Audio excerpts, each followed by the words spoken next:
আলহামদুলিল্লাহ, আলহামদুলিল্লাহ, আলহামদুলিল্লাহ। আসসালামু আলাইকুম রহমতুল্লাহি ওয়া বারাকাতুহু। কাছে কিংবা দূরে, দেশে কিংবা প্রবাসে সকলকে জানাচ্ছি আন্তরিক মুবারকবাদ এবং অভিনন্দন। প্রিয় দর্শক শ্রোতা, আপনারা সবাই অবগত আছেন যে বাংলাদেশ জামাত ইসলাম তার নিবন্ধন ফিরে পেয়েছে। বাংলাদেশ জামাত ইসলামের সাথে আজ পর্যন্ত যত অত্যাচার, অনিয়ম, তারপরে নিপীড়িত যেই প্ল্যাটফর্মগুলো তারা তৈরি করেছিল, আলহামদুলিল্লাহ আল্লাহর মেহেরবানিতে, আল্লাহ তাআলার বিশেষ রহমতে আজকে বাংলাদেশ জামাত ইসলাম তার নিবন্ধন ফিরে পেল। যে নিবন্ধন তারা অন্যায়ভাবে জুলুমভাবে কেড়ে নিয়েছিল, আজকে সকল জল্পনা কল্পনার পর বাংলাদেশ জামাত ইসলাম তার নিবন্ধন ফিরে পেয়েছে। মহান মনিবের নিকট হাজার কোটি লক্ষ কোটি শুকরিয়া জানাই, যিনি আমাদেরকে এত সুন্দর একটি দিন আজকে উপহার দিলেন। আরেকটা কথা বলে রাখি যে আসলে অন্যায় যারা করে তারা কোনোদিনও পার পায় না।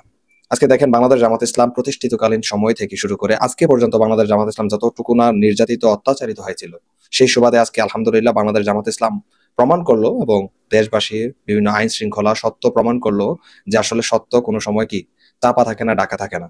দেখেন, যারা কিনা বাংলাদেশ জামাত ইসলামকে নিয়ে দুচ্ছাই, তারপরে বিভিন্ন সময় বিভিন্ন কটূক্তি করতো, আজকে কিন্তু তারা দেশে নেই। শত কিছু হয়ে যাক না কেন, যারা সত্য ভীরের মতন দেশে বাঁচতে চায় তার উদাহরণ হচ্ছে বাংলাদেশ জামাত ইসলাম। তারা সবকিছু হারিয়েছে, কিন্তু একটু তিল পরিমাণ এই দেশকে ভালোবেসে, মানুষকে ভালোবেসে তারা পিছপা হয় নাই। এটাই তার প্রমাণ যেন এখন বিরাজমান। সর্বস্তরে বাংলাদেশ জামাত ইসলামের এই দিকটা ফুটে উঠেছে। এখন প্রশ্ন হচ্ছে, অনেকে বলে বাংলাদেশ জামাত ইসলামের ভোট কোথায়? আচ্ছা, তারা এত টেনশন কির জন্য করে? আমার তো এটা মাথা আসতেছে না যে বাংলাদেশ জামাত ইসলামের আসলে কোথায় ভোট। হ্যাঁ, এটা আসলে ওই যে এখন যেভাবে নিবন্ধন ফিরে আসছে, যেভাবে বাংলাদেশ জামাত ইসলাম যুগ যুগ কালে কালে যে সত্যটা প্রমাণ করছে, দিন শেষে কি হয়েছে জানেন? সত্যটাকে উন্মোচন করতে গিয়ে বাংলাদেশ জামাত ইসলামকে প্রচুর পরিমাণ রক্ত জড়াতে হয়েছে জমিনে, কিন্তু আলটিমেটলি শেষ পর্যায়ে এসে বাংলাদেশ জামাত ইসলামেরই সেই বিজয়টা, কাঙ্ক্ষিত বিজয়টা হয়েছিল। এটা কিন্তু আপনারা একটু খেয়াল করলে, একটু ভালো করে দেখলেই বুঝতে পারবেন। আসলে কি জানেন, সত্য ছড়াইতে গিয়ে প্রত্যেকটা মানুষের কাছে কিন্তু তিতা মনে হয়। এই তিতোটাকে মিষ্টি করার জন্য বাংলাদেশ জামাত ইসলাম অক্লান্ত পরিশ্রম করে আল্লাহর জমিন, আল্লাহর দিন প্রতিষ্ঠিত করার জন্যই কিন্তু কাজ করে যাচ্ছে। দেখেন, আজকে তার বহিঃপ্রমাণ, আজকে তার প্রমাণ ইতিমধ্যে আপনারা পাচ্ছেন।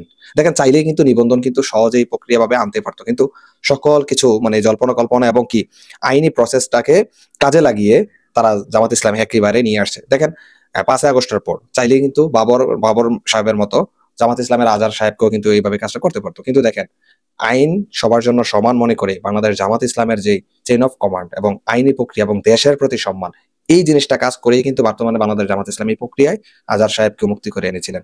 কিন্তু বিষয় হচ্ছে, এই অবাগা জাতি, এই বাঙালি কবে বুঝবে যে সত্যিকার অর্থের দেশপ্রেমিক রাজনৈতিকবিদ, রাজনীতি নেতা কারা?